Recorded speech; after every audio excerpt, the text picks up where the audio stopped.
Boa tarde a todos, voltamos do intervalo. Nós seguiremos agora nosso evento no terceiro painel, em que vai se abordar inovações tecnológicas em condomínios. Chamo aqui a presença da doutora Luísa Castro, membro da Comissão Estadual de Direito Imobiliário. A doutora Luísa irá mediar este painel. Chamo aqui a presença da doutora Bruna Feitosa, vice-presidente da Comissão de Direito Condominial da ABA do Rio de Janeiro. Chamo aqui a doutora Luciana Caribé, secretária adjunta da Comissão de Direito Condominial da ABA do Rio de Janeiro. Chamo aqui o doutor Eduardo Tavares, sócio fundador da Imóvel Pay.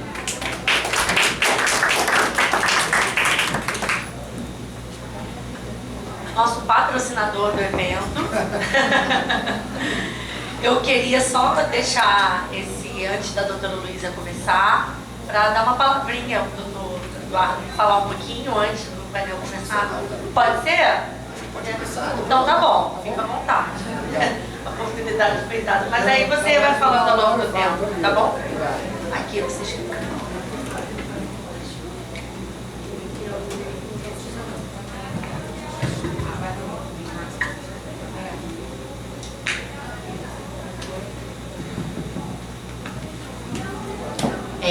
Boa tarde, estão me ouvindo bem aí no fundo? Vou reiterar os agradecimentos, né, às diretorias da ABAME, aqui a casa que está nos recebendo, a diretoria da ABA, para a gente dar continuidade ao nosso evento, que está sendo de muito aprendizado, uma organização primorosa que foi feita pelas comissões, estão todos de parabéns, de todas de parabéns, fantástico evento. E agora a gente vai tratar no painel, eu acho que esse a gente vai tratar agora o painel que tem o tema Inovações Tecnológicas em Condomínios. Os temas que a gente vai trazer aqui para conversar com vocês tem um pouco agora a ver com os impactos da tecnologia no cotidiano dos condomínios. Temas que estão virando polêmicas nas assembleias de condomínio. Eu acho que os senhores vão chegar a essa conclusão depois de ouvir a nossa mesa. Eu, pelo menos, de algumas que participei recentemente, esses temas foram bastante polêmicos, pelo menos 2 dos temas que a gente vai abordar aqui. E vamos falar sobre inovações na administração do condomínio e inovações que chegaram ao condomínio e que a gente agora tem que lidar para inserir nas convenções, nos regimentos internos, orientar os condomínios como tratá-los juridicamente, né, de como a gente vai deliberar junto com os condôminos a inserção dessas tecnologias no cotidiano do condomínio.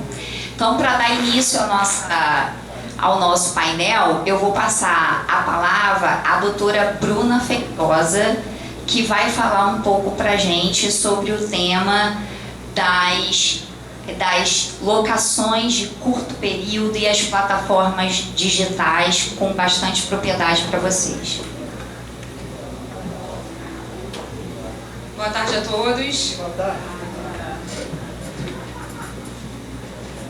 Mais uma vez, gostaria de agradecer, eu falei, tive a oportunidade de falar na abertura, agradecer a essa Associação Brasileira de Advogados do Mercado Imobiliário. É sempre um prazer muito grande estar aqui, né, a doutora Alessandra Ávila, nossa presidente aqui da ABAME, e todos os demais colegas, cumprimento os colegas de mesa também.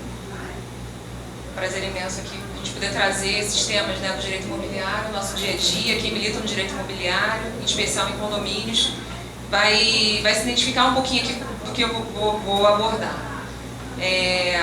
E aí, dentro dessa seara aí das inovações tecnológicas, eu escolhi realmente falar algo que tem realmente, como a doutora Luísa comentou, né, tem trazido realmente um debate muito grande nas assembleias, E um questionamento muito grande também dos investidores, quem quer investir nessa área aí de locação de curtíssima temporada através das plataformas digitais. Tá? E para além disso, a gente tem um anteprojeto que altera e vem, né, com o objetivo de atualizar o nosso Código Civil com algumas previsibilidades em relação a esse tema, o qual eu gostaria de abordar com os senhores e trazer, inclusive, um certo debate, né, ainda que seja interno, ainda que a gente não consiga debater de fato aqui, né, hoje, mas que nós, na qualidade de advogados, inclusive através da Ordem dos Advogados, nos manifestarmos no sentido de trazer talvez uma clareza, um direcionamento que se refere a esse anteprojeto, tá? Que se refere em especial a esse regramento aí desse negócio jurídico, tá? Das locações de curtíssima temporada. Antes eu queria até me apresentar também, meu nome é Bruna Feitosa, eu sou vice-presidente da Comissão de Direito Condominial da Associação Brasileira de Advogados e sou coordenadora dos mentorados também, da Comissão de Mentoria da OAB do Rio de Janeiro, juntamente lá com a doutora Ana Tereza, nossa vice-presidente da OAB, e a presidência da Thaís Fonte, né, que com muita alegria eu tenho esse prazer realmente de trabalhar ali através dessa comissão e através ali de aulas, né, a gente tem muitos colegas, né, muitos juristas ali dando aula através da mentoria jurídica. E também tenho um escritório aqui no centro, estou indo para a Tijuca, né, quem gosta da Tijuca, eu sou muito barrista, geralmente quem é da Tijuca é barrista, né? Então estou trazendo meu escritório para a Tijuca, em especial nessa parte de direito imobiliário e sucessões, né, e tudo mais do que a gente pode se envolver aí com a parte patrimonial. Tá? Então a gente está vivendo a área digital, né? Entrando aqui no tema do nosso evento de hoje. Vivemos a era digital, né, que é marcada por inovações mesmo, né, nessa parte tecnológica digital. Esse desenvolvimento ele se acelerou ainda mais depois da pandemia. Né, com a pandemia, a necessidade, né, da reclusão das pessoas, a gente acabou utilizando muito mais a tecnologia do que antes. Então, o que já estava se desenvolvendo veio a trazer um acelerador aí com essas características, né, pandêmicas. E dentro dessa era digital, a gente vai trabalhar aí essa parte da tecnologia digital, desencadeou inúmeras inovações, né, e uma delas é o comércio eletrônico e também os mercados digitais, esse comércio, né, e os mercados digitais através dessas plataformas. E essas plataformas, né, geralmente na própria web, ou então através de aplicativos e também através de redes sociais, né, com aqueles patrocínios que a gente faz. E uma das características muito interessantes, né, que é esse facilitador do acesso a essas plataformas, né, como trouxe a modificação da oferta no mercado, né, o modelo de negócio também, a valorização ali do que o cliente precisa, do que o consumidor final precisa, e esse modelo de oferta também, que é justamente através das plataformas digitais. E uma das características, né, justamente essa interação mais fácil, o consumidor final ele acha mais rápido o que ele quer e muitas vezes ele não precisa buscar, mas através de inteligência artificial, as próprias empresas que se utilizam dela, elas conseguem encontrar o seu consumidor, e isso não é de agora. Né? Essa estratégia de achar, de oferecer, de achar o seu consumidor final, o seu público-alvo, através da rotina, dos hábitos do público, ela é algo muito antigo, que na verdade a inteligência artificial só vem facilitando isso. Tá? Mas muitas empresas já se utilizavam da questão da rotina, através dos dados. Acho que está falhando. Deve ser a através da rotina do consumidor, ou seja, se ele ia à loja física, né, e tinha aquela rotina ali, de repente, fazendo aqui uma homenagem à Natália, que acabou de ter um bebê. Né, tinha aquela rotina ali de comprar fraldas, comprar itens, né, para criança, enfim, né, para quem acabou de ter bebê, ou então para quem estava ali grávida ainda, esses dados eles começaram a ser armazenados porque o mercado começou a entender que ele precisa conhecer quem está consumindo ele, quem está consumindo o seu produto, né? E a partir dessa rotina começou a ofertar, inclusive através de e-mails, esses produtos direcionados para aquele perfil ali. Principalmente aquelas empresas que têm uma oferta, uma gama grande de ofertas diferenciadas, não só no exemplo que eu utilizei como itens, né, de um recém-nascido, mas um comércio que, né, que oferece não só esse item, mas a gente tem várias empresas grandes como a Van, né, que tem departamento infantil, mas também tem para adulto, tem itens de casa. Então, para traçar esse perfil, começaram o quê? Entender que tinham que armazenar esses dados, essa rotina, para ir atrás desse cliente. Agora, doutores, imagina, né, com a inteligência artificial, essa automação de se chegar ao consumidor final. E sem falar da facilidade, né, o que permite também não só a distribuição desses conteúdos aí online, do oferecimento do serviço, ou então inclusive da compra e venda, mas também o custo, a diminuição de custo, né, através das plataformas, o custo inclusive com funcionários acabam muitas vezes sendo menor. Então, ainda falando, né, dessa era digital que nós estamos vivenciando já há um bom tempo, a gente pode também denominar que vivemos uma economia digital, uma economia diferente, tem algumas características, né, como essa eficiência econômica, você aumenta as suas negociações, você aumenta a sua carteira de clientes, né, e a redução severa dos custos dessas transações. Muito embora a gente também ainda tem muitos desafios nesse mercado, tá? E em especial a economia de plataforma, tá? Que é justamente esse oferecimento aí dos serviços através das plataformas digitais. Então eu trouxe, né, trazendo aqui para a nossa seara, para esse mercado, esse negócio, né, das locações, algumas plataformas digitais aí, por exemplo, Trivago, que oferece também, né, faz ofertas, né, de hospedagem, Airbnb, enfim, Book, né, são plataformas muito conhecidas e um exemplo de plataformas digitais, as quais também têm essa característica aí do compartilhamento. Tá? E aí, no que se refere à locação, tá? Porque se tratando de condomínios, é muito importante que o condomínio, fazendo um parênteses aqui, que ele tenha, né, o histórico ali, né, das unidades exclusivas atualizado, ou seja, aquelas informações ali de quem é o proprietário atual, se fez alguma transação, que isso seja sempre muito bem atualizado, principalmente para saber quem pode realmente votar nas assembleias e para quem pode também ser cobrado das cotas condominiais. Eu já vi casos aí de cobrança de cota condominial a locatário, inclusive ações em face do locatário, dos quais não surtiram efeitos, mas infelizmente no mercado acabam profissionais caindo nesse erro. Então, ter um cadastro atualizado desses proprietários é fundamental. Inclusive a informação também desses contratos de locação que estão sendo operados aí nessas unidades exclusivas. Tá? E no que se refere em especial às locações para temporada, tá?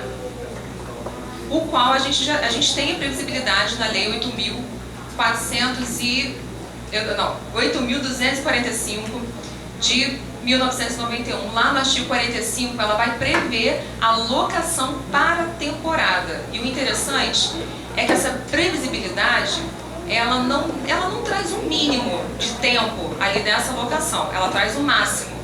Então, a característica desse tipo de locação para temporada são aquelas locações de até 90 dias. É o que a lei diz, até 90 dias.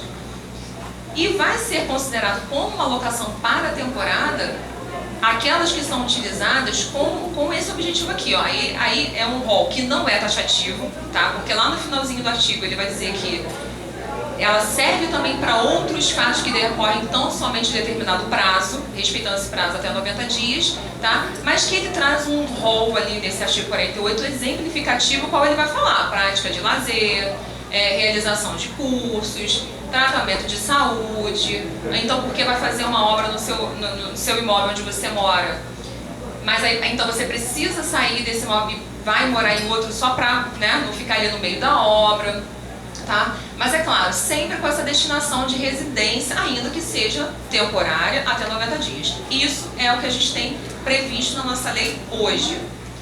Mas acontece como muitos outros institutos que chegam na nossa legislação, eles nascem na sociedade primeiro, para depois a gente regulamentar, né? É muito maravilhoso quando a gente já consegue regulamentar antes, e aí, quer dizer, o nosso legislador ele consegue prever ali, né? Então os advogados, né, toda a parte jurídica, todo o poder judiciário já está preparado para receber aquele caso ali, porque já tem previsibilidade. Agora, muitos outros casos que nós vamos ver no código, a gente vai ver no código muito depois. Eles nascem primeiro de um estudo empírico para depois a gente regulamentar.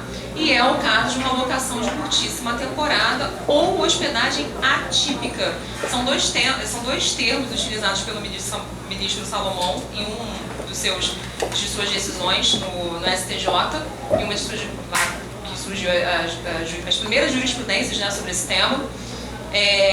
E são dois temas que têm realmente sido adotados aí na nossa prática, tá? E eles têm características bem específicas. Inclusive o Salomão ajudou bastante nesse sentido de caracterizar esse tipo de contrato. E aí eu trouxe aqui algumas características para a gente conseguir trazer uma definição aí para esse tipo de negócio jurídico, né? Geralmente o usuário ele vai buscar, são pessoas, né? O ministro Salomão ele até fala que são pessoas sem vínculo entre si. Eu já discordo nesse ponto, porque muitas vezes sim as pessoas têm vínculo entre si. Alguém já usou aqui Airbnb? Olha, a maioria, 50% das pessoas nessa sala já usaram Airbnb, eu também já usei Airbnb. E não só no Brasil, né? A gente usa isso em vários países. Eu usei isso na Europa, em vários países que eu passei por lá, e misturando com hospedagens também de hotéis, né? Porque dependendo do seu objetivo, vale mais a pena. Você faz um estudo ali no próprio aplicativo. Você faz um estudo, não, isso aqui vale mais a pena. O tempo, né, que você vai ficar naquele local ali, vale mais a pena você pegar um Airbnb, né? Não, mas esse lugar aqui, vou ficar 3 dias na Suíça. Foi o que aconteceu comigo. Eu fiquei 3 dias na Suíça. Pra que eu ia pegar um Airbnb 3 dias? Não, aí a gente peguei uma hospedagem tradicional, um hotel, né? Mas em Praga, por exemplo, meu irmão morava lá nessa época. Mas eu não queria ficar no apartamento dele, não. Deus que me livre. Aí o que aconteceu? Pegamos Airbnb e foi maravilhoso, porque a gente queria ter liberdade de cozinhar, enfim, né? De chegar a hora que quisesse, né? Enfim, são propostas completamente diferentes, mas é claro que é um modelo de negócio que está trazendo sim uma modificação no mercado das locações tradicionais, inclusive. Nós vamos chegar lá. Até o final eu vou pincelar sobre isso. É algo que tem que ser discutido. Eu não acredito que seja um tema assim simples de a gente decidir, não, agora tem que ser assim, vamos regular dessa forma, não. A gente tem que trazer para uma mesa, colocar na mesa e discutir todas as consequências que essas locações de curtíssima temporada podem trazer para o mercado, não só de locação de temporada e hoteleiro, mas também para a própria locação tradicional, e vocês vão entender por que eu estou falando isso. E aí, voltando para essas características, geralmente o local ele tem uma estrutura residencial, ele tem destinação residencial, é uma característica desse tipo de locação de curtíssima temporada, né? Não é um hotel que vai oferecer isso. Geralmente são pessoas que não têm nenhum profissionalismo, elas simplesmente têm um imóvel e resolveu, olha, é uma forma de investir aqui, interessante, o teu imóvel está parado, vou dar função social para ele, está parado, estou pagando condomínio, estou pagando IPTU, só estou pagando. Vou colocar ele numa plataforma e facilitou, né? Aí facilitou a vida daquele proprietário, fez uma movimentação naquele imóvel e facilitou a vida também de quem está querendo utilizar. Tudo bem, vocês já estão percebendo que eu sou um pouco a favor a curtíssima temporada, mas é claro, a gente precisa de ter precaução em relação a esse tema, né? E discutir e trazer regramentos para ele. sem dúvidas. Mas vamos lá. E a modalidade de oferta, né? Geralmente é através de plataforma digital, seja por onde for, né? Antigamente você tinha que, às vezes você tinha que ir no local pessoalmente, né? Para poder decidir, enfim, né? Lojas presenciais para poder escolher, e hoje a facilidade, inclusive, ela chega, como eu falei no início, ela chega para o seu celular, a oferta chega no seu celular, né? Você não está nem procurando. Mas a inteligência artificial já automatizou isso para você. Olha, já tem muito tempo que você não está passeando com a sua família. Eu acho que ele já percebe, olha, você está ficando muito estressado, vamos viajar, né? E aí você recebe por e-mail, você recebe, você está vendo no Instagram, aí você recebe a propaganda bem no meio ali, para você viajar para a Itália, viajar para... Se você pesquisar uma passagem aérea, vem sempre... Pronto! Não, se você pesquisar, você tem que viajar. A internet já te obriga, olha, você pesquisou, o problema é seu, agora você vai ter que viajar, porque vai começar a levar, né, te enviar uma opção de coisa. E pelo WhatsApp, né, se você clicou lá em alguma coisa na internet, na web, que já registrou o seu interesse, você recebe até pelo seu WhatsApp. Tá? E o público-alvo, geralmente, são pessoas que realmente estão... Bom, é um público-alvo, na verdade, bem extenso, a gente parou a pensar. Né? São viajantes, ok, pessoas ali que estão ali de forma transitória, mas o próprio artigo o 48 da lei de locações, ele até exemplifica ali algumas características, pessoas que estão realmente estudando em algum lugar, vai fazer um curso ali de forma temporária, né? Tem cursos que duram somente um final de semana, né? 3 dias da semana, enfim. Tá? Então, esse público-alvo aí, ele é bem extenso.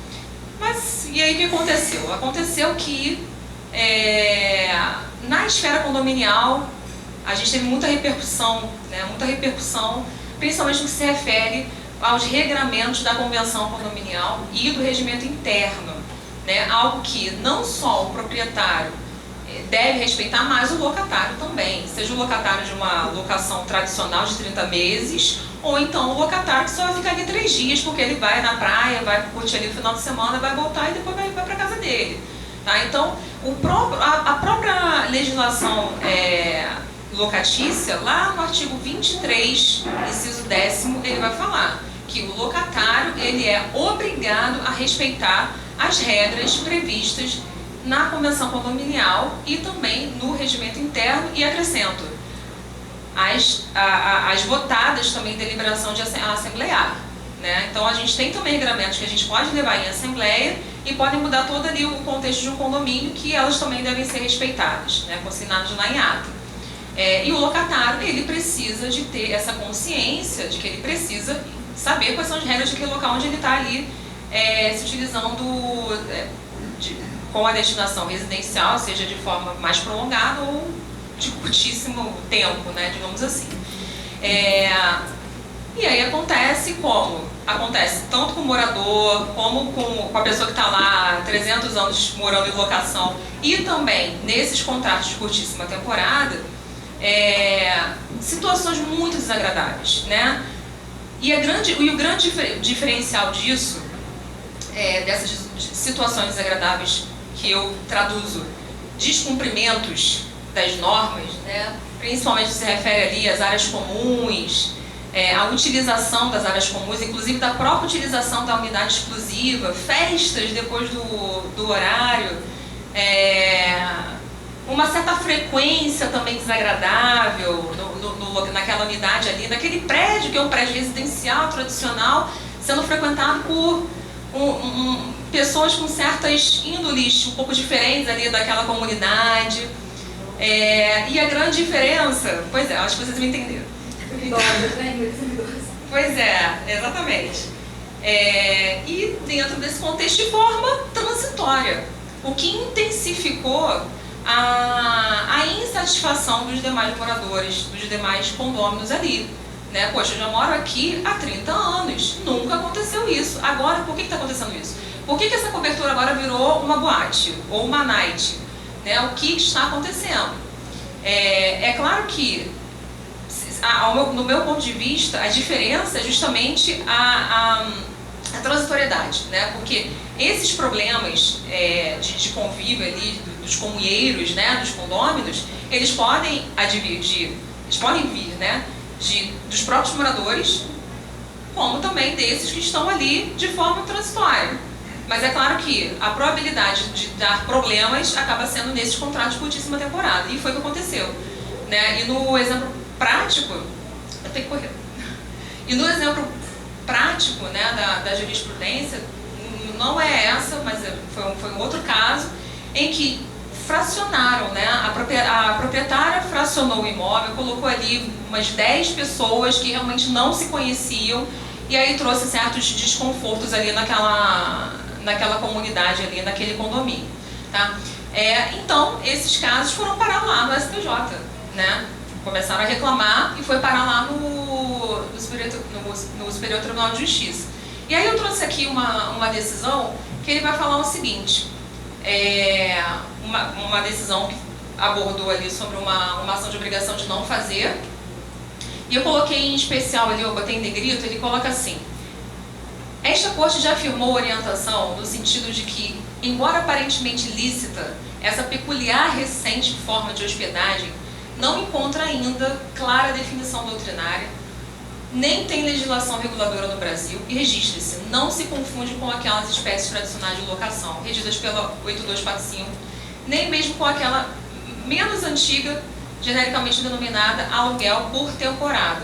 E aí depois ele fala aqui, ó, condomínio, acerca da sua finalidade residencial, os próprios condôminos podem deliberar em assembleia para permitir ou não a utilização das unidades condominiais para fins de hospedagem atípica por intermédio de plataformas digitais ou outra modalidade de oferta. É uma decisão que eu achei bem lúcida, né? Trazer esse assunto para a Assembleia. Uma vez eu palestrei sobre esse assunto na OAB e foi bem, assim, isso foi em 2019, acho que foi 2020, eu acho, já tem um tempinho, e a gente trouxe isso à baila na palestra sobre trazer esse tema para a Assembleia, né, para resguardar inclusive os condôminos e decidir na Assembleia vai permitir ou não. Pronto, facilitou a vida, né? Até porque, mais uma vez, esses contratos eles vão ser operados geralmente em condomínios com destinação residencial.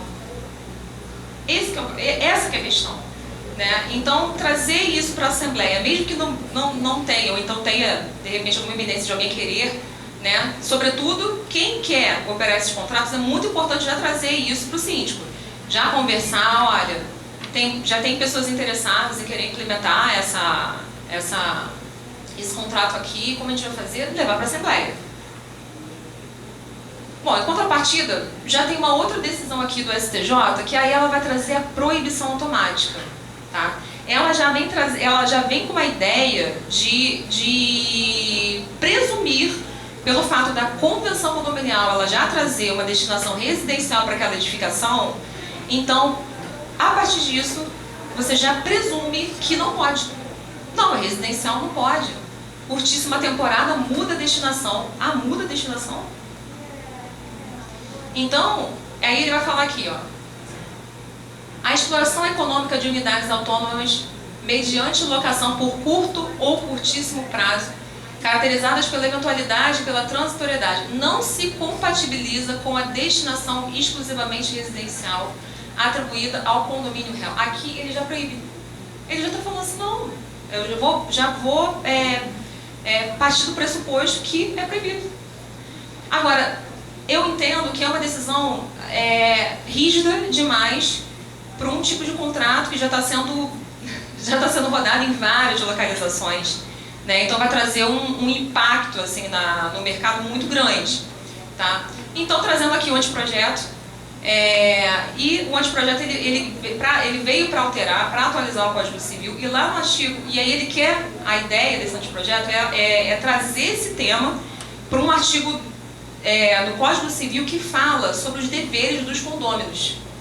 Ele quer trazer para o Código Civil isso. E lá no artigo 1336, parágrafo 1º, ele fala assim: nos condomínios residenciais, o condômino ou aqueles que usam sua unidade, salvo autorização expressa na convenção ou deliberação assemblear, não poderão utilizá-la para fins de hospedagem atípica, seja por intermédio de plataformas digitais ou por qualquer... simplesmente pegou aquela decisão, aquela jurisprudência, copia e cola, né? Inclusive, não trouxe a menor definição. Não trouxe a menor definição para o que é um contrato de locação de curtíssima temporada. Então, assim, repetir, hospedagem atípica, mas o que é hospedagem atípica? O que é uma locação de curtíssima temporada se a legislação, a nossa legislação que prevê a locação por temporada, ela não prevê um prazo mínimo. Ela fala do prazo máximo de 90 dias, mas ela não prevê o prazo mínimo.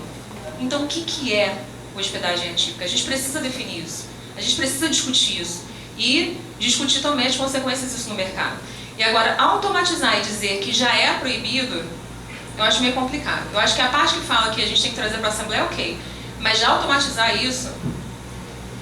Bom, alguns pontos acerca dessa problemática, né? Umas, eu já falei que é a proibição, né? A gente não tem uma legislação que define também, né? Já acabei aqui me antecipando, falando que a gente precisa trazer um conceito para esse modelo de negócio, né? E o tema que deve ser previsto em lei especial, gente.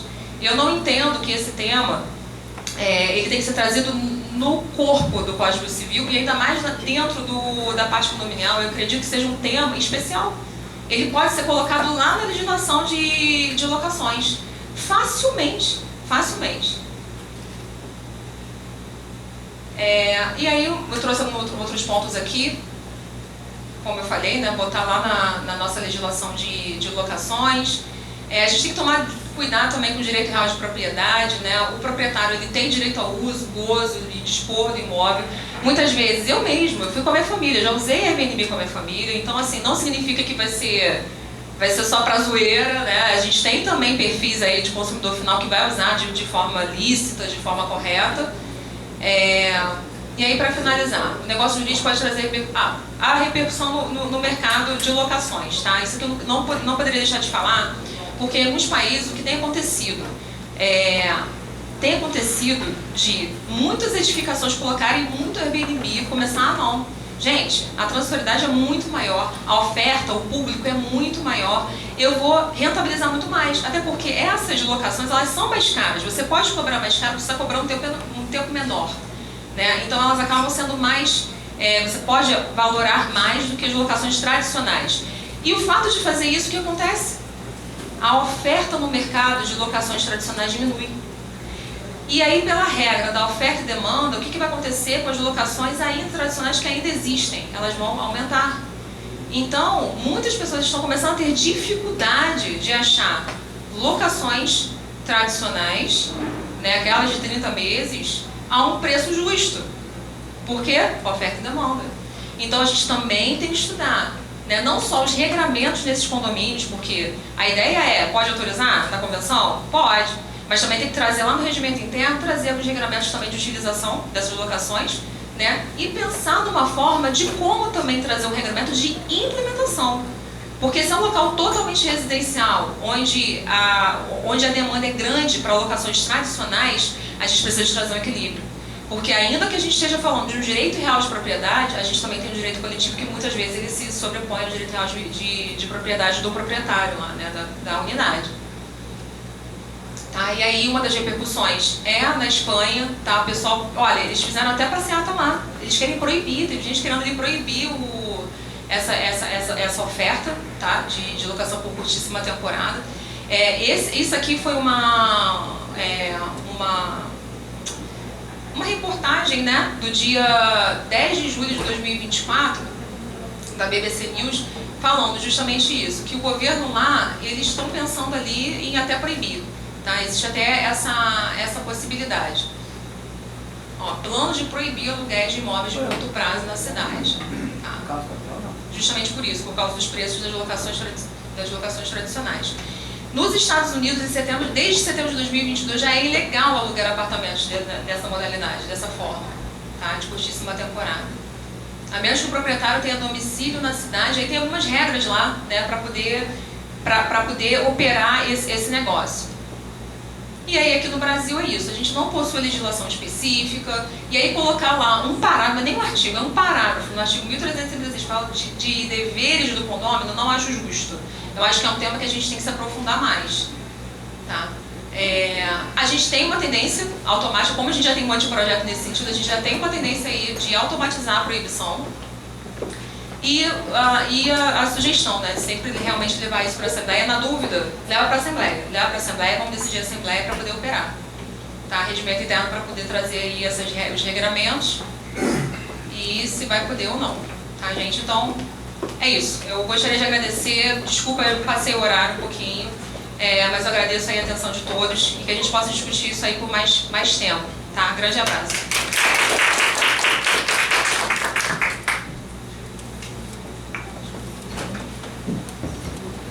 Vamos dar então sequência agora à nossa mesa com a doutora Luciana Caribé. Mas é realmente só trazer esse parágrafo no projeto diante do impacto econômico que essas locações geram, né? É muito limitador mesmo. Eu já tinha visto a previsão no projeto e também fiquei assustada assim, com a falta de aprofundamento no tema.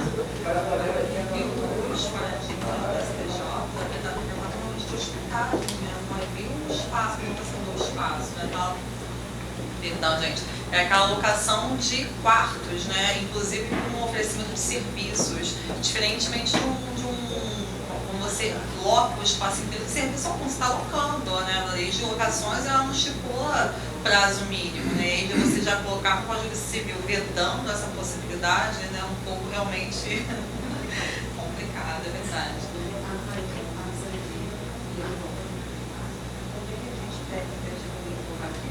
Uns slidezinhos também.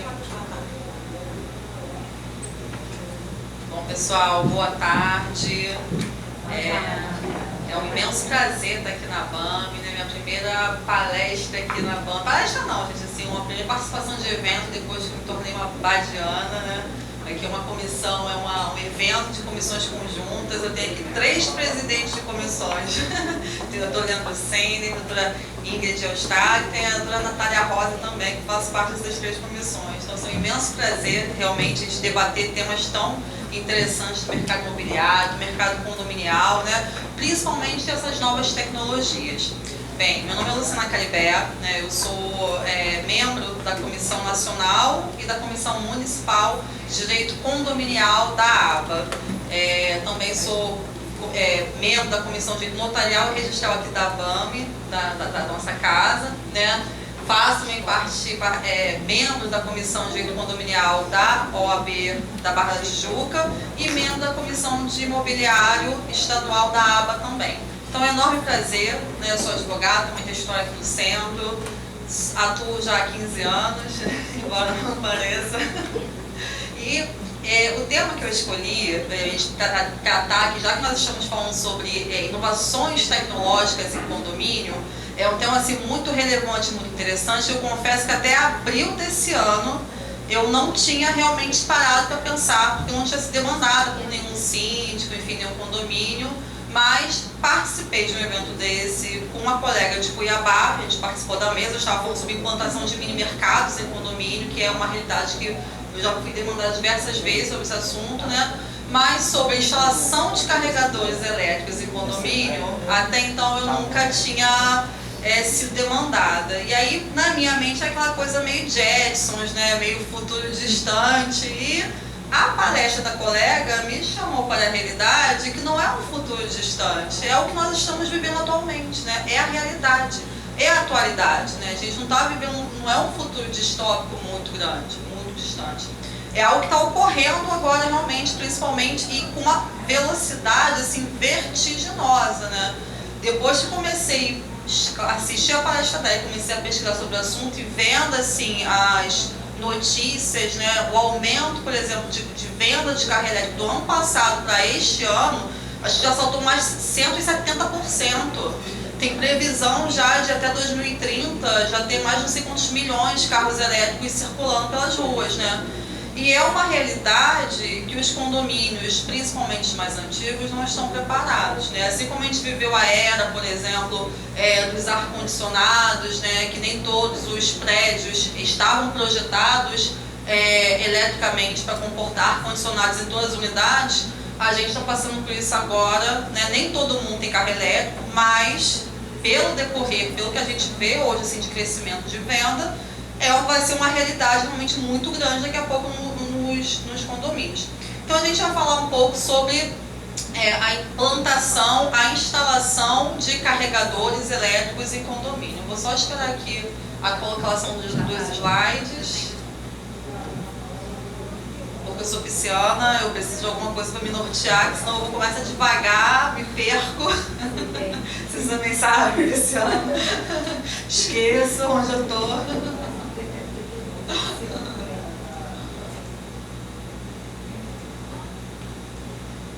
E aqui tá um pouquinho frio também, né, gente? Eu comecei a sentir um friozinho aqui, a garganta começou direto aqui o ar-condicionado. Começa a secura, vai começar a garganta. Ai, muito obrigada. Tá. Porque a temperatura já tá. Eu já estava sentada ali, comecei a sentir a garganta arranhar. Eu também trouxe o pendrive, não sei se... Não, já está abrindo já. Ah, tá. Ah, perfeito.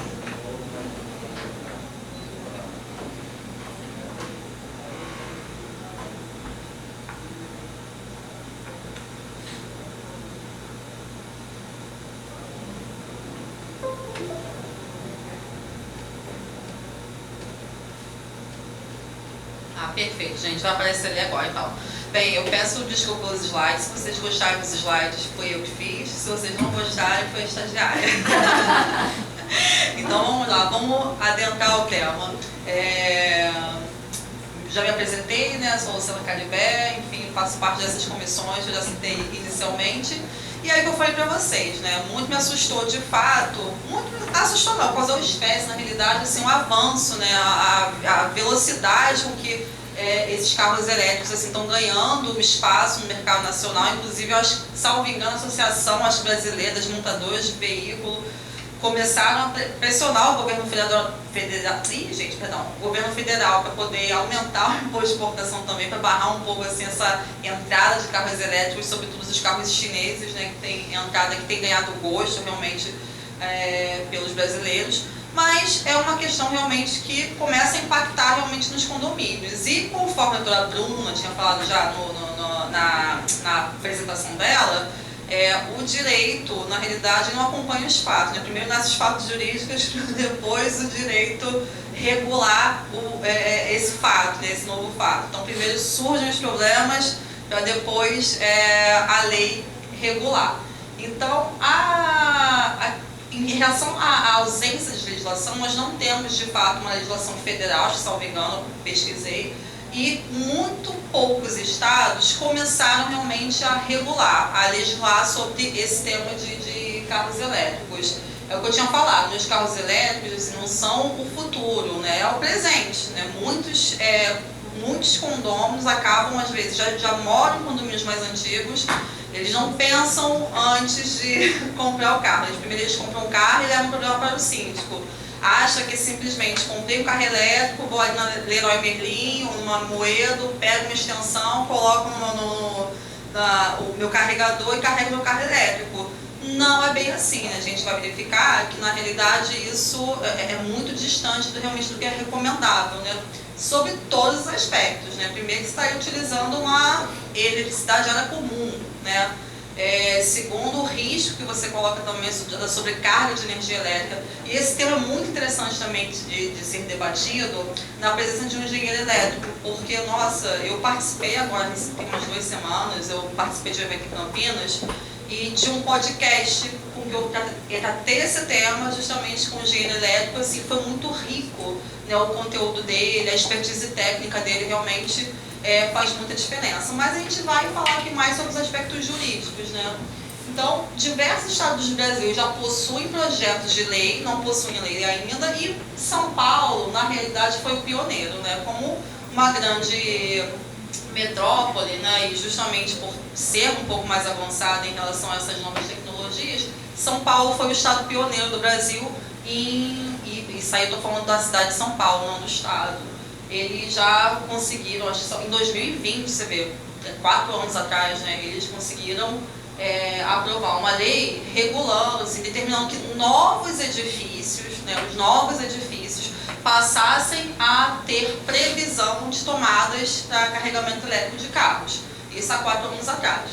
E salvo engano, ano passado também, não acho que desse ano de São Paulo, o Corpo de Bombeiros de São Paulo também emitiu um parecer técnico, fazendo a regulação também, fazendo as especificações técnicas. E nesse ponto que eu falei, é interessante a gente ter um contato com um engenheiro eletricista, justamente para falar dessas especificações, algo que eu não sabia. É muito interessante não, assim, é muito recomendável, imprescindível na realidade, que nessa vaga de carregador elétrico ela tenha 5 metros de distância para uma outra tomada de carregador elétrico. Por que isso? Na realidade, eu me assustei um pouco com essa situação. Eles falaram que é muito seguro a bateria de carro elétrico, né? Que ela não explode com facilidade, os casos de explosão são raríssimos. Mas o problema é que quando há explosão, não tem nada, não existe nenhum produto que apague o fogo. Ela se exaure, tem que esperar simplesmente, o bombeiro cruza os braços e espera o fogo acabar. Não apaga com água, nenhum produto químico existente hoje não apaga o fogo. E se você não tem essa margem de segurança, essa metragem específica, e a gente sabe que o condomínio geralmente isso falta, o espaço para vagas de garagem falta, né? Geralmente a gente não tem nem vaga suficiente para todas as unidades. Tem casos, por exemplo, agora no exterior, não me recordo do país, que houve assim, saiu pegando fogo em todos os carros da garagem, assim, uma coisa assim meio absurda, né? Dizem que é muito seguro, mas quando acontece, assim, é um estrago monumental. Por isso que o Corpo de Bombeiros de São Paulo emitiu essas normas. Eu acabei não colocando aqui nos slides, mas eu tenho ele salvo. Quem quiser depois, no final dos meus contatos, eu passo o parecer do Corpo de Bombeiros de São Paulo. É muito interessante, é um norteador na realidade. Mas a gente, assim, no Rio de Janeiro, a gente passou a ter, ano passado, a Lei Complementar 262, ela alterou o Código de Obras do Rio de Janeiro também para fazer essa previsão de que os novos empreendimentos, sejam residenciais quanto comerciais, passem a prever a existência de uma tomada, né? Pelo menos uma tomada de carro elétrico até não sei quantas unidades, depois a cada 40 unidades que se acrescer, ele coloca mais uma... Acho que parou de passar aqui. Coloca mais uma tomada. Ai, perfeito. Então, essa lei complementar inseriu o artigo 30A no Código de Normas, do Código de Obras do Rio de Janeiro, né? Mas isso são para novos empreendimentos, ou seja, inclusive aqueles empreendimentos que ainda serão prenotados, né? Nem os registrados. Os que já estão com o registro já finalizado, realmente ela não se aplica. Então, a partir de julho de 2023 é que passou a ser previstos novos empreendimentos. Mesmo assim, empreendimentos que não sejam também oriundos de projetos de moradia do governo, né? Minha Casa é Minha Vida, não estão obrigados a essa implantação de tomada de carro elétrico. Só que a pouca legislação que a gente tem, que é o município de São Paulo, o município do Rio de Janeiro, enfim, que também é um município, a gente não está falando de estado, né, de lei estadual, simplesmente traz a questão da obrigatoriedade, né? Mas não traz a regulamentação, como é que isso vai ser implantado, enfim, tudo isso, infelizmente, ainda vai ficar a cargo... Pode passar para mim novamente, por favor? Tudo isso fica a cargo, na realidade, do próprio condomínio. Enfim, e aí a gente vê quais são as etapas essenciais de adequação do condomínio, né? Que a gente está vendo os novos condomínios, a obrigatoriedade de novos condomínios que vão ainda ser registrados. Mas as demandas são também para os condomínios que já existem, né? Enfim, então as pessoas com carro elétrico e, enfim, o que vai fazer? Qual é o passo a passo, na realidade, para a gente começar a adequar isso? Obviamente que não tem como a gente falar sobre implantação de... Obrigada. Não tem como a gente realmente voltar a falar simplesmente de implantação de carregador elétrico sem a presença de um profissional técnico. né, sem a presença de um engenheiro eletricista. Isso é imprescindível, porque é ele que vai fazer aquele estudo técnico, na realidade, para verificar qual é a carga do condomínio, se o condomínio tem estrutura, tem estrutura técnica, elétrica, para poder suportar. Realmente tem um condomínio que é tão antigo que às vezes mal tinha capacidade de carga elétrica para suportar ar-condicionado. Imagina para uma tomada que seja, né? Enfim. Não, agora foi. Não tinha desligado, sim. Obrigada. Está funcionando agora. Obrigada. Então, o primeiro passo, na realidade, impreterivelmente, é que se contrate um profissional técnico, né? Só que esse profissional técnico, na realidade, até esse parecer um tanto quanto caro, né? E o síndico, obviamente, ele não vai por conta própria, sem nenhuma demanda, contratar um parecer desse. Geralmente, depois a gente vai ver alguns casos aqui, o que a gente falou, né? Primeiro o condomínio não quer nem saber. Ele vive já num condomínio antigo, né? Resolve comprar um carro elétrico e chega para o síndico aqui, compra um carro elétrico, quer uma tomada, né? Se vira. E aí o síndico tem que começar a correr atrás, né? Eu também não acho assim, não acho interessante para o síndico diante de uma realidade, porque a realidade não tem como fechar os olhos, né? Cada vez mais pessoas terão carros elétricos, então é algo assim que está batendo na realidade dos condomínios e o síndico tem que começar a se adequar, né? O primeiro passo na realidade, assim, a meu ver, é convocar uma assembleia para discutir esse tema, né? Se vai contratar ou se não vai contratar, esse parecer técnico, né, do engenheiro eletricista, verificar a capacidade realmente elétrica do condomínio, né? Se o condomínio suporta, se vai ter que fazer reestruturar a questão elétrica. E aqui eu vou pedir licença para não usar os termos técnicos. Eu já ouvi vários engenheiros falando esses termos bem, enfim, complexos. Eu não me recordo, não falei sobre esse ano, minha memória é curtíssima. Mas, enfim, então, a primeira questão é o síndico levar isso para a Assembleia, né? Se a Assembleia vai aprovar ou não a computação desse parecer.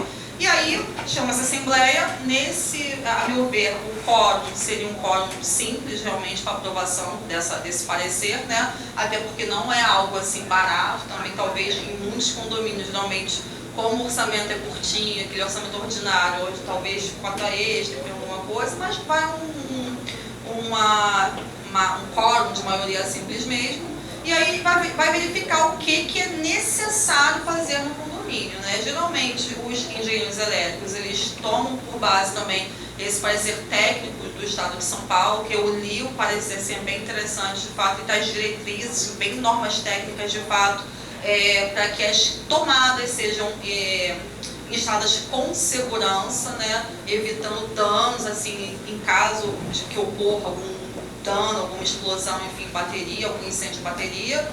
E aí, a partir de então, havendo essa aprovação, havendo esse estudo, né, leva-se novamente à Assembleia, para que a Assembleia decida se vai ser necessário ou não fazer essa adequação, né? E isso tudo a própria jurisprudência, né, o que a gente também tem de jurisprudência, eu fiz uma pesquisa também de jurisprudência pelo Brasil inteiro, a jurisprudência é muito forte no sentido de que quem vai decidir de fato é a Assembleia.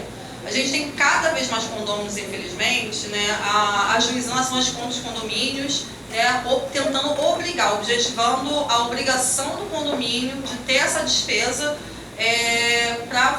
para instalar os carregadores elétricos, né? E aquela briga condominial de sempre, né? Os que não têm carro elétrico acham um absurdo, né? Porque a gente vai ter que gastar dinheiro para poder instalar uma tomada de carro elétrico para o condomínio que tem carro elétrico, mas eu não tenho, não quero ter.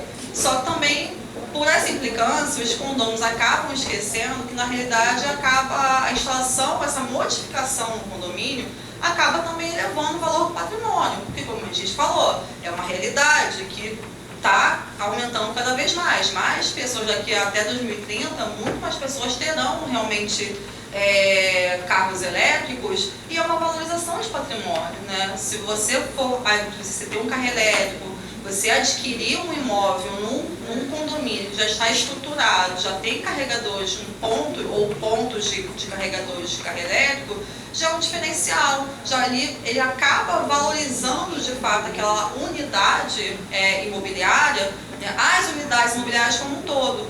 E aí, em relação também a essa questão do consumo de energia elétrica também, aí é uma especificação que vai depender do parecer técnico. Pelo que eu já ouvi dos eletricistas, de engenheiros eletricistas, a depender das condições técnicas também do condomínio, às vezes é possível, dependendo, é possível você puxar a energia direto do quadro de luz daquela determinada unidade específica, e aí aquele carregador ele vai utilizar naquele condomínio a própria energia da unidade autônoma dele, mas às vezes não é possível também. Aí, não sendo possível, existem empresas também que fazem aquela aferição do consumo para que o condômino pague, porque como se trata de uma energia de área comum do condomínio, tem essas empresas que fazem essa individualização também. Né? Então, isso tudo vai depender realmente do parecer técnico. A questão jurídica, fazer a aprovação assemblear sempre. Eu entendo que se o síndico não pode, por conta própria, decidir instalar ou não instalar, também não pode recusar se o condômino procurá-lo antes de se levar à assembleia. Eu estou me recordando de um caso, inclusive, de uma colega nossa de Cuiabá, estava contando, né, que ela foi contratada por um condomínio para fazer o parecer técnico sobre a possibilidade de instalação de carregadores elétricos. Ela fez um parecer. A gente tem um pensamento muito parecido também, tem que ser levado à Assembleia, até porque a jurisprudência maciça nesse sentido, porque a Assembleia que vai decidir se vai querer instalar ou não. Né? E aí ela deu o parecer para o síndico, mas doutora, olha só, o problema é que no condomínio já tem 3 carregadores, e foi o síndico anterior que tinha permitido, e um carregador inclusive é dele. E aí vai fazer o que nesse caso? Vai mandar desfazer? Aí olha já a responsabilidade do condomínio, né? Os danos patrimoniais podem ser causados ao condomínio, mas por uma conta de uma decisão do síndico, sem respaldo assemblear, sem respaldo técnico, inclusive colocando em risco a carga elétrica, né? Tipo assim, algum dano, porque a gente sabe que quando há uma sobrecarga elétrica em qualquer ambiente, a tendência é haver um incêndio. Né? Então, assim, é muito arriscado os condomínios, por conta própria, fazerem realmente tomar essa decisão de vamos instalar uma tomadinha aqui. Enfim, a gente sabe que muitas vezes até levam isso para aprovação de instalação dessas tomadas de forma simples, né, com quórum simples, mas eu sempre recomendo que seja com quórum de 2/3, porque você na realidade está fazendo muitos casos você vai refazer toda uma estrutura do condomínio, uma reestrutura elétrica das partes comuns realmente muito grande. E por outro lado também é interessante que se regule na convenção a utilização, porque às vezes, mesmo fazendo a reforma da estrutura, nem sempre será possível que todas as unidades tenham um carregador próprio. Né? Então, às vezes você consegue, por questões técnicas, limitar 3, 4, 5 tomadas, que seja. E aí como é que vai ser o rodízio dessas tomadas? Né? Como é que vai ser o uso? Porque às vezes hoje tem 1 ou 2 condôminos com carro elétrico, mas futuramente pode ser que tenham muito mais condôminos que tenham carros elétricos, a tendência vai ser essa. Né? Então é interessante, já que vai fazer, faça da forma correta. Convoque, contrate uma assessoria jurídica especializada, aprove mediante 2/3, faça a regulação da utilização do uso das tomadas elétricas na convenção do condomínio, né? Isso tudo pode trazer paz, né? E segurança também. E aí o que eu voltei a falar, né, sobre a jurisprudência. Assim, a maciça, raramente uma ou outra jurisprudência que eu achei, precedente que eu achei, na realidade, condenava o condomínio. Mas em qual sentido condenava o condomínio? Quando o síndico se tornava assinante, quando o condômino ia pedir para o síndico e o síndico, não quero, não vou levar isso para a Assembleia, e o síndico se negava a levar para a Assembleia. E aí, nesse caso, houve condenações do condomínio. Mas a maioria é de condôminos revoltados com a decisão assemblear que negou a instalação do condomínio. Aí, nesse caso, não tem o que fazer. Né? Nesse caso, aquela questão da boa vizinhança, aquela questão política que existe dentro do condomínio, e você começa a tentar mudar a mente das pessoas e levar a questão realmente de se conversar, de fato, e de se instruir e mostrar o lado positivo de fato, que é a valorização imobiliária também das unidades, né? Porque as pessoas ficam às vezes um pouco assustadas. Tem condomínio, infelizmente, que existe assim, uma série de demandas, série de investimentos a se realizar, né? E aí, às vezes, a Assembleia não quer priorizar, por exemplo, a instalação de tomada elétrica. A Assembleia quer priorizar, sei lá, a reforma de fachada, quer priorizar uma pintura, enfim. Mas aí a decisão assemblear não tem o que se fazer, né? Então, essas pessoas acabam, esses condôminos insatisfeitos com a decisão assemblear, eles acabam recorrendo ao judiciário. Infelizmente, não estão, felizmente, na realidade, não estão tendo êxito, né? Conforme essa aqui de São Paulo, liminar de implementação do sistema de recarga elétrica de veículos na garagem do condomínio, não concessão, ausência de preenchimento de requisitos e tal, a Assembleia Geral do Condomínio que optou por postergar a instalação, em decorrência da existência de obras mais urgentes. Então, na realidade, quem sempre vai decidir vai ser a Assembleia, né? Sempre a Assembleia. Aqui um outro precedente que eu trouxe também, né, a instalação de carregamento de bateria, carga elétrica, necessidade de aprovação em assembleia condominial, laudo de inspeção predial, essa aqui eu diminui um pouco porque a emenda era gigante, né? Laudo de inspeção predial, grau de risco advindo da base elétrica construída, considerado crítico. E esse é o prejuízo realmente das pessoas que são mais leigas, achar que é má vontade do síndico, enfim, achar que basta você comprar um carro elétrico, pegar uma tomada, uma extensão, comprar uma extensão, colocar numa área comum e botar seu carro para carregar, né? O dano, assim, o risco realmente é algo muito grave. Muita gente não tem noção dessa gravidade, eu mesmo não tinha, eu passei a ter realmente noção da gravidade quando comecei a ouvir os engenheiros falando a respeito. Né? Mas e por essa razão que é interessante, de fato, o síndico sempre levar. Toda vez que for demandado, raramente um síndico vai levar essa questão, caso não seja demandado para algum condômino. Mas caso seja, gente, eu entendo que o síndico não pode fechar os olhos, não pode negar a realidade, né, que é uma realidade, e se pudesse antecipar a uma maior demanda, será mais interessante também, né? Eu não sei quanto tempo estou falando, enfim... Já chegamos, então perfeito, gente. Essas são algumas considerações que eu trouxe, né, diante do curto prazo que a gente tinha. É muito interessante esse assunto ser abordado com advogado e com profissional técnico, engenheiro. É muito rico, é muito interessante de fato. E agradeço a atenção dos senhores. Boa tarde.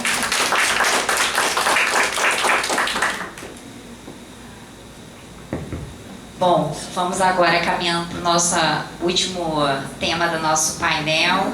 Doutor Eduardo, pode dar sequência. Boa tarde, senhores. Obrigado, Luísa. Na verdade, a Luísa é uma grande amiga minha. Fizemos EMERGE juntos durante 3 longos anos. E ela me convidou para vir aqui, fiquei muito feliz. Também parabenizo a doutora Bruna e a doutora Luciana pelos temas super atuais. Vou me apresentar um pouquinho. Meu nome é Eduardo Tavares, sou advogado, tenho um escritório na Barra, voltado para o direito imobiliário. A gente advoga para mais ou menos uns 600 condomínios. 80% a 90% do que a gente faz é imobiliário. E, além disso, fui professor da FRJ, fui professor da UF, tenho mestrado pela UF, então minha vida é da advocacia. Tá? E por que eu estou aqui? Mas não estou aqui como advogado, né? Estou aqui como sócio da Imóvel Pay, nesse painel de inovação tecnológica, que tem tudo a ver com o momento atual do mercado condominial. Tá? E aí vou começar, na verdade vou falar um pouquinho, né, contando como começou. Não vou demorar mais que o outro, parecendo uma sustentação oral, mas não vou demorar mais que o tempo regimental, mas vou contar o caso concreto. Como a gente faz muito condomínio, a gente tem, sei lá, uns 2.000 processos aí de cobrança de cota condominial. E em alguns momentos, né, para quem vive disso, quem conhece o direito condominial e trabalha com execuções, ação de cobrança, sabe que a maior dificuldade é que, na verdade, o objetivo do advogado e do síndico é receber aquele valor. O advogado, porque só vai receber no êxito, muitas das vezes, e o síndico, porque ele quer recuperar o patrimônio do condomínio. E, em determinados momentos, o advogado recebe uma proposta de acordo e ele passa para o síndico, e o síndico tem algum atrito. O síndico às vezes é um almirante aposentado, às vezes é a dona de casa, às vezes é um motoboy, às vezes são pessoas totalmente diferentes. Então cada um tem uma cabeça. Então muitas vezes nos deparamos lá no dia do escritório com um problema pessoal ou um problema, uma questão de feeling, assim, um não bate com o outro, com o devedor não bate com o síndico não gosta de parcelar, não gosta de... quer que aquele cara saia do condomínio. E lá no escritório a gente tem uma maquininha para pagar os honorários, né? Para passar os honorários, sempre teve. E em determinado momento, diante desses impasses que geram um prejuízo gigante para o processo, para o condomínio, para todo mundo, né? O síndico vem até mim e fala: não aceito parcelamento. Eu falo: mas 6 vezes é o parcelamento 916, vamos tentar aí chegar. Não conseguimos. Determinado um belo dia, um cara foi lá, um vendedor foi lá no escritório, e ele contou uma história triste. Eu falei: olha só, quer saber? Passa tudo aqui na minha máquina, parcela em 12, vai cair para mim amanhã, e eu vou lá e pago o seu condomínio. Você vai pagar no seu cartão de crédito parcelado, e eu vou lá amanhã e pago o seu condomínio, pago o seu boleto. Meus honorários eu recebi direto, e recebi os honorários junto com o dinheiro do condomínio, no dia seguinte eu paguei o boleto, e fiquei com os honorários, obviamente. Fiz isso uma vez, deu certo, aí fiz a segunda vez, fiz a terceira vez, obviamente não assim todo dia, mas surgindo um impasse entre o síndico e eu vendo a possibilidade de usar a minha máquina de cartão de crédito do escritório para o cara fazer um empréstimo, vamos botar assim, né, no cartão de crédito dele, já matava meus honorários. Então assim começou a Imóvel Pay. Por quê? Em determinado momento, e aí é o caso emblemático que fez surgir a Imóvel Pay, foi um síndico não aceitou, tinha um atrito pessoal com o condômino devedor. A gente fez isso, eu fiz isso, né? Isso eu concentrava em mim, paguei o boleto do condomínio, entrou lá 10 mil, eu lembro até dos valores, 10 mil reais, era 1.000 e pouco de honorários, e 10 mil reais para o condomínio. Entrou lá 10 mil reais para o condomínio, porque caiu para mim na minha conta no dia seguinte. Eu pedi um boleto para a administradora e paguei o condomínio. 2 dias depois, liga o síndico dizendo que quer subestabelecer para outro advogado todos os processos, que eu não atendi a ordem dele de não parcelar, fiz o parcelamento, não acatei o que ele deliberou, etc. Eu falei: ué, mas ele não recebeu? O síndico não recebeu, ali o condomínio não recebeu aqueles 10 ou 11 mil reais? Recebeu. Mas você parcelou? Não, eu não parcelei. Quem parcelou foi o cara. Ah, mas eu não autorizei parcelamento. Mas quem parcelou foi o banco. Foi o cartão, o crédito que o banco deu para ele no cartão de crédito dele. Mas eu não autorizei isso. Mas ele também está vendo, ele não autorizado é o crédito que o cara teve no cartão de crédito. E aí aí perdemos o condomínio, não consegui reverter, tinha um atrito pessoal. E eu fui na administradora, né, uma administradora grande lá em Copacabana. Aí eu fui na administradora. E aí quando eu contei isso para o dono da administradora, ele falou: Eduardo, eu quero isso aqui. Isso aí é um serviço que eu quero agregar, é um produto que eu quero agregar para o meu serviço. Imagina se os condôminos aqui podem pagar no cartão de crédito.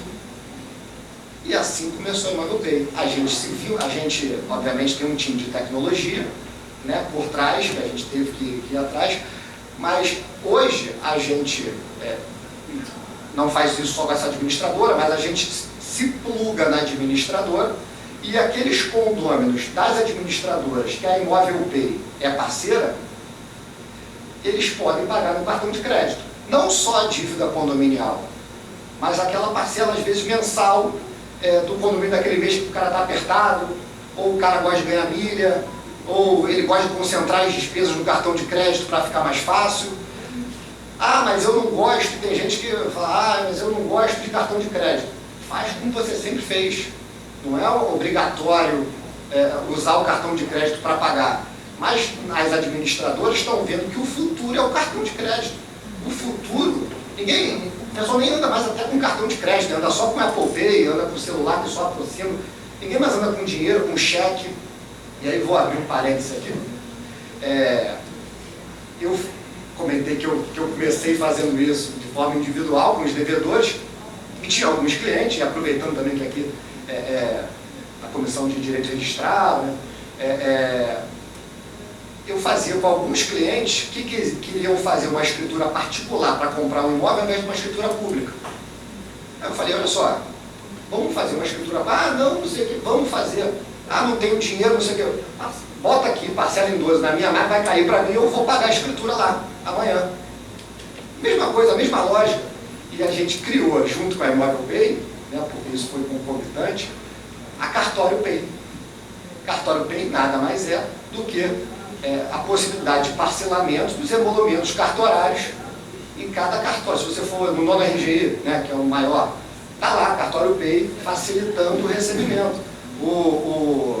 Ao invés de levar, sei lá, 5 mil reais que a gente tinha, né, quem viveu isso há uns 10 anos atrás, mas você só aceitava dinheiro, aí você tinha que levar 5 mil reais, 10 mil reais no termo, assim, olhando para os lados. Hoje, apavorado. Não consigo nem visualizar isso hoje, você andando com isso aí no centro. E ninguém mais usa cheque. Então, ou é Pix, ou é cartão de crédito. Não podia cartão de crédito, hoje pode. Já tem regulamentação nesse sentido. Então, a gente aproveitou o momento da normativa e foi, obviamente, um trabalho de formiguinha em cada cartório que a gente tem que ir para convencer o tabelião. O tabelião só quer dinheiro ainda e não tem o que fazer. Mas, hoje em dia, a maioria dos cartórios aceitam cartão de crédito, grande parte conosco, porque a gente tem uma equipe especializada, a gente montou uma estrutura com advogado, com estagiário, não só uma estrutura tecnológica. Então, qual é a minha diferença para uma empresa dessa aí, um mercado pago da vida? Eu sou totalmente especializado para outro ramo. Começa comigo, como dono do escritório, dono da empresa, e vai por todo mundo que trabalha na empresa comigo. Se um tabelião me ligar, que não passou aqui, eu quis fazer, pedir uma certidão aqui, não passou, e ele liga, não é um cara que vai abrir um chamado lá do Nordeste, que demora uma semana para responder, te dá um número de protocolo e você espera uma semana. Passa na hora para o advogado, olha só, está falando de uma certidão, o que é isso, não sei o que, não, é assim, assado. Então, a gente desenvolveu na Imóvel Pay, na Cartório Pay, uma especialização total de equipe para prestar o melhor serviço para um nicho que não está explorado. Seja condominial, as pessoas agora, tanto devedores como os condôminos dessas imobiliárias, dessas administradoras de condomínio, podem pagar no cartão de crédito, como na Cartório Pay, que quem for lá nesses cartórios que aceitam essa modalidade de pagamento vai estar lá para poder parcelar no cartão de crédito e às vezes facilita, que aumenta muito o fluxo do cartório. Hoje a gente já está, a gente começou em 2022, estamos em 2024, a gente já está com 150 cartórios, mais ou menos isso, né, Vanessa? Vanessa é a nossa diretora comercial. Estamos com 150 cartórios na Cartório Pay e estamos com 100 milhões sob administração de cota condominial, todo mês emitida. Então, só essa administradora que eu comentei, de Copacabana, ela emite 30 milhões por mês de cota condominial. Obviamente, hoje, isso é pequeno, a gente ainda está ganhando mercado. Ninguém sabe que isso pode ser feito. A gente está divulgando. Eu até, no slide, aqui, ó, eu mostro rapidamente, aí vou passar bem rápido, mas a Lounge é uma das administradoras, por acaso, e ela coloca ali no site dela, paga com cartão de crédito. Ela bota aqui para ficar mais fácil. Então você abre o site, você clica, você vai botar o código de barras, basicamente está um pouquinho distante, mas bota o código de barras ali, dá um ok. O que é interessante, vamos lá, só para retomar rapidamente. Você coloca o código de barras, clica no site da administradora, aí fala da Lounge, fala da Imodata, fala da Stasa, fala dessas administradoras que vocês conhecem.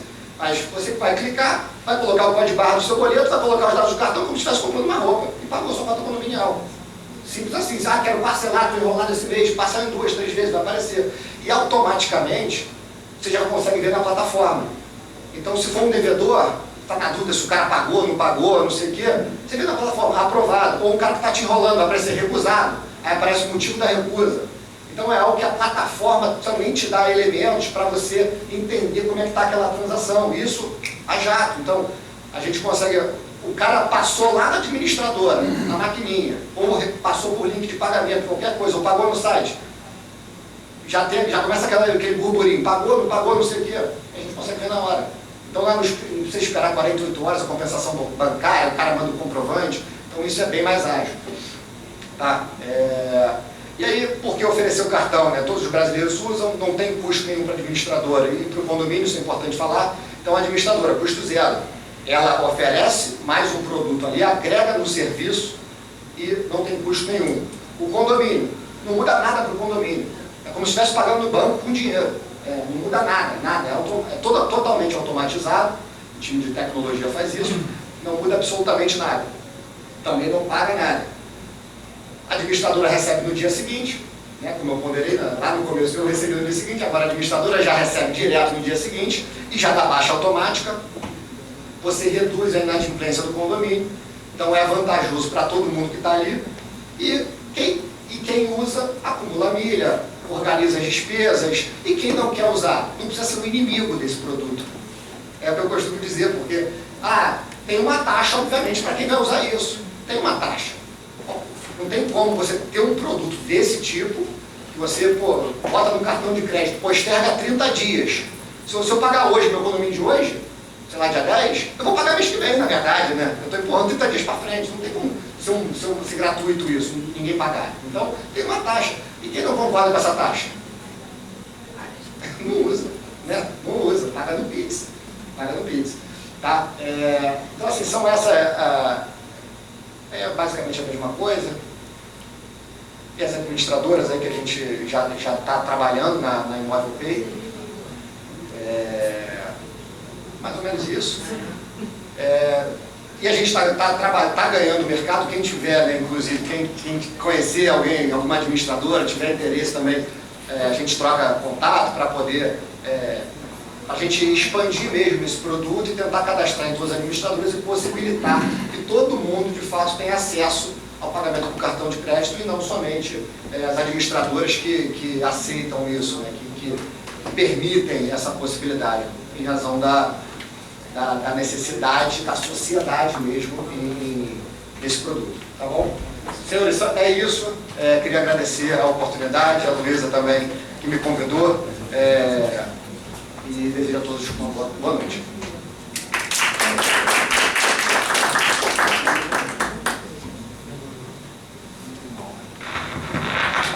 Bom, a gente vai encerrar então a nossa mesa e já vou então chamar o próximo painel aqui.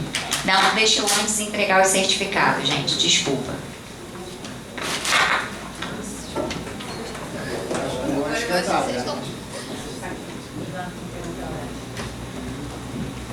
Bom, vou entregar aqui o certificado à doutora Bruna Feitosa pela participação. Parabéns pelo tema, muito interessante.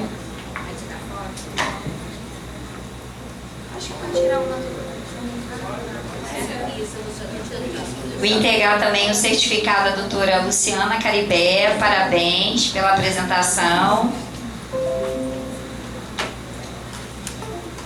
E o certificado ao doutor Eduardo também, parabéns também. Vamos fazer a fotografia aqui.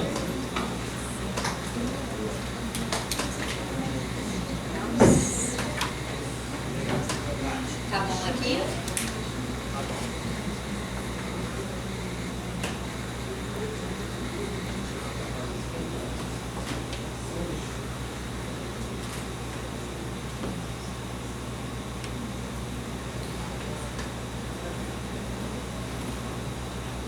Certo.